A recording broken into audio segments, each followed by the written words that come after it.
Assalamualaikum warahmatullahi wabarakatuh. Perkenalkan, nama saya Nadira Dujulska, NIM 210201030. Baiklah, di sini saya akan membahas tentang soal UKOM manajemen keperawatan. Baiklah, langsung saja kita ke soal yang pertama.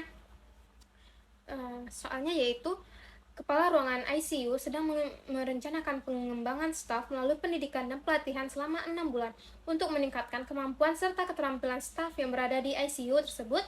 Apakah fungsi manajemen keperawatan yang sedang dijalankan oleh kepala ruangan tersebut? A. Perencanaan. B. Pengorganisasian. C. Pengaturan staf. D. Pengarahan. E. Pengawasan.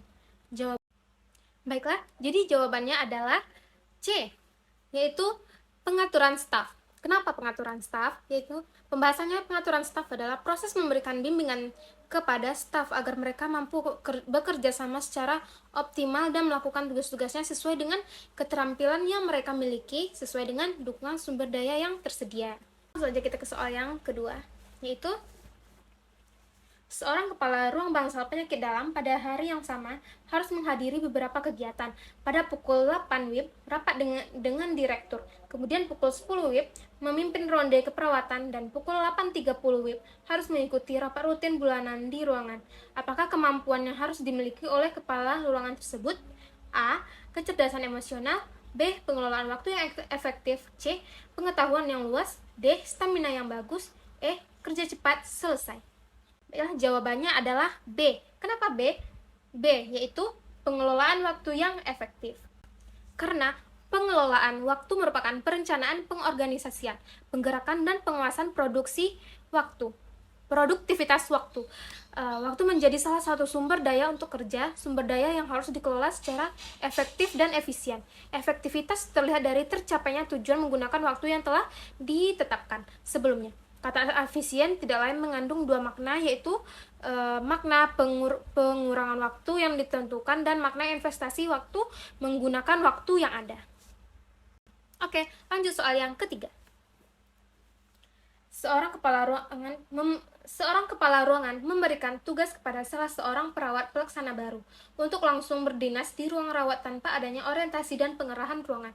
Kepala ruangan hanya menugaskan perawat baru untuk melakukan apa yang bisa dilakukannya saja terlebih dahulu. Apakah kondisi yang berpotensi mengakibatkan pendelegasian tidak berjalan efektif? A. Under delegation. B. Over delegation. C. Improper delegation. D. Indirect delegation. E. False delegation. Jawabannya adalah C, yaitu improper delegation, karena jawabannya adalah improper delegation, kondisi yang berpotensi mengakibatkan pendelegasian tidak berjalan efektif. Seperti yang kita ketahui, atau mari sama-sama kita ketahui, yaitu improper delegation ini adalah pemberian tugas kepada perawat yang tidak berkompeten untuk menjalankan tugas tersebut, memberikan tugas pada waktu yang tidak tepat, serta alasan delegasi yang salah. Oke, soal yang keempat. Perawat IGD ditetapkan sebagai perawat berprestasi berdasarkan hasil evaluasi kinerja dari pihak manajemen rumah sakit. Manajemen rumah sakit memberikan penghargaan berupa paket liburan ke luar negeri selama 1 minggu. Apakah bentuk penghargaan yang diberikan oleh manajemen rumah sakit? A. Motivasi langsung. B. Imbalan sosial. C. Kompensasi langsung. D. Kompensasi non-moneter. E. Kompensasi tidak langsung. Jawabannya adalah E. Kompensasi tidak langsung. Karena jawabannya E, yaitu kompensasi tidak langsung, karena sesuai dengan soal, perawat IGD ditetapkan sebagai perawat berprestasi berdasarkan hasil evaluasi kinerja dari pihak manajemen rumah sakit, yaitu yang pengertiannya kompensasi tidak langsung, yaitu merupakan balas jasa yang diberikan dalam bentuk penghargaan karyawan yang tidak dikaitkan dengan prestasi kerja sebagai bagian dari keuntungan perusahaan yang sesuai dengan kemampuan perusahaan. Soal yang kelima, yaitu dalam suatu organisasi pasti pernah terjadi kesalahpahaman yang menyebabkan terjadinya konflik. Di bawah ini yang bukan termasuk penyebab terjadinya konflik adalah A. Perbedaan dalam tujuan. B. Berbagai sumber daya yang langka. C. Saling tergantung dalam pekerjaan. D. Diskusi dan kerjasama. E. Perbedaan pendapat.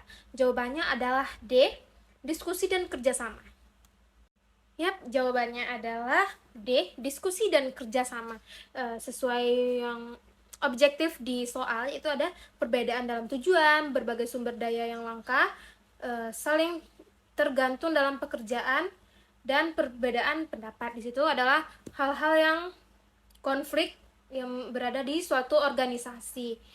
Jadi yang bukan termasuk penyebab terjadinya konflik adalah diskusi dan kerjasama. Soal yang keenam, rumah sakit adalah institusi pelayanan kesehatan yang menyelenggarakan pelayanan kesehatan seorang kesehatan perorangan secara paripurna yang menyediakan pelayanan rawat inap, rawat jalan, dan gawat darurat. Pernyataan di atas berdasarkan Undang-Undang Nomor A. Undang-Undang Nomor 44 Tahun 2009. B. Undang-Undang Nomor 52 Tahun 2009. C. Undang-Undang Nomor 42 Tahun 2008. D. Undang-Undang Nomor 44 Tahun 2010. E. Undang-Undang Nomor 41 Tahun 2009. Jawabannya adalah Undang-Undang Nomor 44 Tahun 2009. Jawabannya A. Lanjut soal yang ketujuh. Berikut ini manakah yang bukan merupakan faktor yang mendasari adanya kekuasaan? A. Reward coercive power. B. Reward power. C. Referent point. D. Legitimate power. E. Referent power. Jawabannya adalah C. Referent power. Karena, baiklah, dan jawabannya adalah C, yaitu referent point. Karena faktor yang mendasari adanya kekuasaan itu ada 5, yaitu yang pertama reward coercive power, reward power, legitimate power, referent power, dan expert power. Jadi yang bukan termasuk faktor yang mendasari adanya kekuasaan yaitu referent point.